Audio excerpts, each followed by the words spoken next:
আসসালামু আলাইকুম প্রিয় সাথী ও বন্ধুগণ, দেখতে পাচ্ছেন আমি চলে এসেছি একেবারে গ্রামের ভিতরে, প্রত্যন্ত গ্রামে আমার এলাকায়। তো দেখুন কত সুন্দর রাস্তাঘাট আর সবুজ প্রকৃতির মাঝে মনটাই একেবারে ভরে যায়। ফসলের সবুজ মাঠ, সবুজের সমাহার দেখলে এত ভালো লাগে। তা আমার সাথে ছিল আমার এক ছোট ভাই আর ভ্যানওয়ালা নিয়ে গিয়েছিলাম, আরও দুইজন ভ্যানের পিছনে উঠলো। তো দেখুন এই যে কৃষকরা কাজ করছে, একেবারেই গ্রামের রাস্তাগুলো দেখুন, কোনো গাড়ি নেই, শুধু দুই একটা ভ্যান চলে, খোলামেলা পরিবেশ, এত সুন্দর লাগে দেখলে মনটাই ভরে যায়। শহরে আর থাকতে তখন ইচ্ছে হয় না, মনে হয় খাই না খাই গ্রামে যদি যে থাকতে পারতাম, খোলামেলা বাতাস আর কমল পরিবেশ নিয়ে জীবনটাই ভরে যেত। তো এই দেখুন ফসলের মাঠগুলো কত সুন্দর দেখা যায়।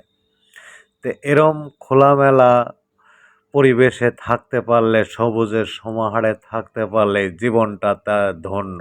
কি হবে টাকা পয়সা, বাড়ি গাড়ি আর অর্থবিত্ত প্রাচুর্য দিয়ে, যদি সুখ শান্তি মন খুলে একটু নিঃশ্বাসই না নিতে পারি। তো ভিডিওটা যদি ভালো লাগে অবশ্যই সবাই শেয়ার করে দেবেন, লাইক করবেন, কমেন্ট করবেন। আর ভিডিওটা কেমন লাগলো অবশ্যই সবাই কমেন্টে জানাবেন। তো বন্ধুগণ, দেখুন গ্রামের রাস্তাগুলো কত উন্নত হয়ে গেছে, গাড়ি চলে না, অথচ প্রত্যেকটা রাস্তা এলাকায় পাকা হয়ে গেছে। আর আমরা শিল্প এলাকায় থাকি, অনেক জায়গায় রাস্তাঘাটের খুব দুরবস্থা। তো এগুলো দেখলেও খুব ভালো লাগে। তো অবশ্যই আপনারা জানাবেন ভিডিওটা কেমন হলো। প্রিয় সাথী ও বন্ধুগণ, লাইক কমেন্ট করে অবশ্যই সাথে থাকবেন। এই যে এখানে দেখতে পাচ্ছেন সামনে আর একটা মাঠ। তা আমি অনেক এলাকা দিয়ে ঘুরলাম, দেখলাম, আমার মনটাই ভরে গেছে। আর এই কোলাহলের মধ্যে টাউনে থাকতে ইচ্ছা হয় না, চলে যাব গ্রামে।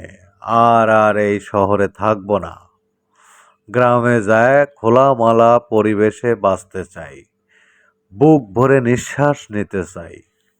তো ভিডিওটা আপনাদের কেমন লাগলো অবশ্যই জানাবেন প্রিয় বন্ধুগণ। ভালো লাগলে তাহলেই ভিডিওটা করা আমার সার্থক হবে। সবাই ভালো থাকবেন, সুখে থাকবেন, এটাই প্রত্যাশা করে শেষ করছি আজকের মতো। আল্লাহ হাফেজ প্রিয় সাথী ও বন্ধুগণ। ভিডিওটার সাথে থাকার জন্য অনেক অনেক ভালোবাসা রইল আপনাদের জন্য।